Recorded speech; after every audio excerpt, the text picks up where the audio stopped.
Facebook account কিভাবে delete করবেন। Facebook account delete করার জন্য আপনাকে কী পদ্ধতি অবলম্বন করতে হবে আমি এই ভিডিওতে দেখিয়ে দেব। আপনি যদি আপনার ফেসবুক অ্যাকাউন্ট ডিলিট করতে চান কিংবা ডিলিট করতে চাচ্ছেন কিন্তু ডিলিট করতে পারতেছেন না, ফেসবুক অ্যাকাউন্ট কিভাবে ডিলিট করবেন। আপনি কি আপনার ফেসবুক অ্যাকাউন্ট ডিলিট করতে পারতেছেন না? চিন্তার কোনো কারণ নেই, আমি এই ভিডিওতে আপনাদেরকে দেখিয়ে দিব কিভাবে ফেসবুক অ্যাকাউন্ট ডিলিট করবেন পার্মানেন্টলি ভাবে। এমন অনেকেই রয়েছে যারা ফেসবুকের অ্যাকাউন্ট ডিলিট করতে চাচ্ছেন কিন্তু ডিলিট করতে পারতেছেন না, তাদের জন্য এই ভিডিওটি খুবই গুরুত্বপূর্ণ। এই ভিডিওটির মাধ্যমে আমি আপনাদেরকে দেখিয়ে দিব কিভাবে সঠিক নিয়মে এবং সঠিক পদ্ধতিতে ফেসবুক প্রোফাইল ডিলিট করবেন। তবে চলুন কথা না বাড়িয়ে শুরু করা যাক। প্রথমে চলে যাব আমি আমার ফেসবুক অ্যাপে। ফেসবুক অ্যাপে যাওয়ার পর এখানে উপরের দিকে যে 3 ডট অপশনটি রয়েছে এখানে ক্লিক করব। এখানে ক্লিক করার পর জাস্ট এরকম একটা অপশন আসবে। এখন স্ক্রল করে নিচের দিকে চলে যাব।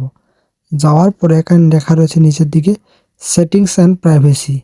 এই সেটিংস অ্যান্ড প্রাইভেসিতে ক্লিক করতে হবে। সেটিংস অ্যান্ড প্রাইভেসিতে ক্লিক করার পর আবারও সেটিংসে ক্লিক করতে হবে। এই সেটিংসে ক্লিক করতে হবে। এই সেটিংসে ক্লিক করার পর আমাদের সামনে কিন্তু এরকম একটা ইন্টারফেস শো করবে। তো এখন কি করতে হবে, যেহেতু আমরা আমাদের ফেসবুক প্রোফাইলটি ডিলিট করব, তো এই ফেসবুক প্রোফাইলটি ডিলিট করার জন্য এখানে ক্লিক করতে হবে। এখানে ক্লিক করার পর এই দেখুন লেখা রয়েছে পাসওয়ার্ড অ্যান্ড সিকিউরিটি। এই পাসওয়ার্ড অ্যান্ড সিকিউরিটিতে ক্লিক করব। ক্লিক করার পর এরকম একটা ইন্টারফেস শো করবে। স্ক্রল করে নিচের দিকে চলে যাওয়ার পর এখানে আমরা দেখতে পাচ্ছি পার্সোনাল ডিটেইলস। এই পার্সোনাল ডিটেলসে ক্লিক করব। পার্সোনাল ডিটেলসে ক্লিক করার পর আমাদের সামনে এরকম একটা ইন্টারফেস চলে আসবে। এরকম একটা ইন্টারফেস আসার পর আমরা নিচের দিকে খেয়াল করলে দেখতে পারবো যে লেখা রয়েছে এখানে অ্যাকাউন্ট ওনারশিপ অ্যান্ড কন্ট্রোল। তো অ্যাকাউন্ট ওনারশিপ অ্যান্ড কন্ট্রোলে ক্লিক করব। অ্যাকাউন্ট ওনারশিপ অ্যান্ড কন্ট্রোলে ক্লিক করার পর এরকম একটা ইন্টারফেস চলে আসবে আমাদের সামনে। 2 নম্বর যে অপশনটি রয়েছে ডিঅ্যাক্টিভেশন অ্যান্ড ডিলিশন, তো এই অপশনে আমি ক্লিক করব কারণ আমি আমার ফেসবুক প্রোফাইলটি ডিলিট করতে চাচ্ছি। তো আমি 2 নম্বরে ক্লিক করলাম। 2 নম্বর অপশনে ক্লিক করার পর এরকম একটা ইন্টারফেস চলে আসবে। তো আমি এখানে জাস্ট আমার ফেসবুক প্রোফাইলের উপর ট্যাপ করলাম। ফেসবুক প্রোফাইলের উপর ট্যাপ করার পর এখানে দেখুন আমার সামনে কিন্তু এরকম একটা ইন্টারফেস চলে আসলো। উপরে লেখা রয়েছে deactivating or deleting your Facebook account. তো এখানে নিচের দিকে দেখলে খেয়াল করবেন 2টি অপশন আমাদের সামনে দেখা যাচ্ছে। একটি হচ্ছে ডিঅ্যাক্টিভ অ্যাকাউন্ট এবং 2 নম্বরটি হচ্ছে ডিলিট অ্যাকাউন্ট। তো ডিঅ্যাক্টিভ এবং ডিলিট অ্যাকাউন্টের মধ্যে পার্থক্য কি?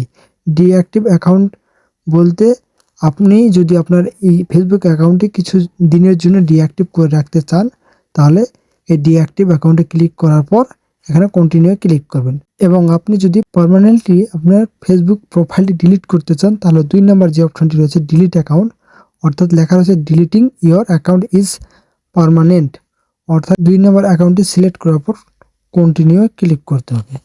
কন্টিনিউ ক্লিক করার পর এখানে আপনার কয়েকটি অপশন চলে আসছে। প্রোফাইলের আন্ডারে কয়েকটি পেজ রয়েছে, এই পেজগুলো কিন্তু ডিলিট হয়ে যাবে, সে কারণে এগুলো দেখাচ্ছে। যেহেতু আমি প্রোফাইলটি ডিলিট করে দিব, তাই আমি এগুলো আর রাখবো না। তো আমি এখানে জাস্ট কন্টিনিউ ক্লিক করব। কন্টিনিউ ক্লিক করার পর এখানে দেখুন লেখা রয়েছে অনেকগুলো অপশন, জাস্ট কন্টিনিউ আবারও ক্লিক করবেন। কন্টিনিউ ক্লিক করার পর নিচে স্ক্রল করে চলে যাবে। যাওয়ার পর এখানে আবারও কন্টিনিউ ক্লিক করবেন। কন্টিনিউ ক্লিক করার পর এখানে দেখুন এরকম একটা ইন্টারফেস শো করবে আমাদের সামনে। তো এখন কি করতে হবে, এখানে আপনার ফেসবুকের যে পাসওয়ার্ডটি রয়েছে সেই পাসওয়ার্ডটি এখানে বসিয়ে দেবেন। অর্থাৎ আমরা আপনার প্রোফাইলে যে পাসওয়ার্ডটি রয়েছে সেই পাসওয়ার্ডটি এখানে বসিয়ে দেবেন। বসিয়ে দেওয়ার পর এখানে জাস্ট কন্টিনিউ বাটনে ক্লিক করলেই কিন্তু আপনার এই ফেসবুক প্রোফাইলটি ডিলিট হয়ে যাবে সারা জীবনের জন্য। বন্ধুরা, ফেসবুক প্রোফাইল ডিলিট করার জন্য আমি যে পদ্ধতি অবলম্বন করলাম, আমি যে স্টেপগুলো ফলো করলাম, আপনি সেই স্টেপগুলো ফলো করলে কিন্তু আপনি আপনার ফেসবুকের প্রোফাইলটি ডিলিট করতে পারবেন। বন্ধুরা, আজকে ভিডিওটি এখানে শেষ করতেছি। দেখা হবে নেক্সট ভিডিওতে। ভালো থাকবেন, ধন্যবাদ।